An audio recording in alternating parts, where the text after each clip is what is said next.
ለተምሳሌታዊነት ጉዞ ብልጽግና ነው ምርጫችን ለተምሳሌታዊነት ጉዞ ብልጽግና ነው ምርጫችን ለተምሳሌታዊነት ጉዞ ብልጽግና ነው ምርጫችን ለተምሳሌታዊነት ጉዞ ብልጽግና ነው ምርጫችን።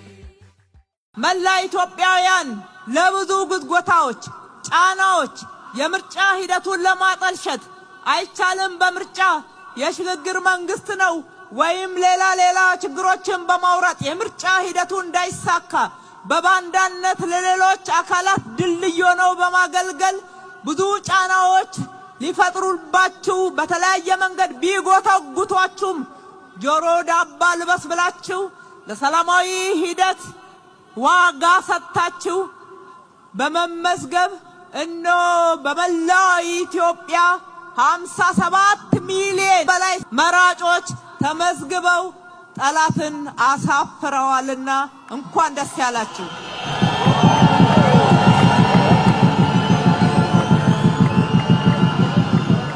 አሁንም በቀረችን 6 ቀንና ከምርጫውም በኋላ ይህንን ሂደት በማጽናት እስከመጨረሻው ሁላችንም ኃላፊነታችንን እንወጣላለን።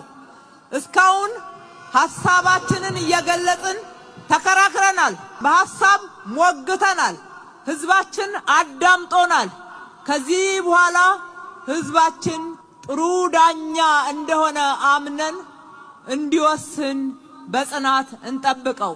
ህዝቡ የሚወስነውንም ውሳኔ ለመቀበል በዚያው ልክ ጽናትም ብቃትም ያለን እንሆን ዘንድ ለሁላችንም ይሄ አንዱ ጥሪያችን ነው። ኢትዮጵያ ወደ ተምሳሌተ ሀገር እናሻግራት ሁላችንም በመደመር የሻችን ጫፍ እስከ ጫፍ እንዲሰማ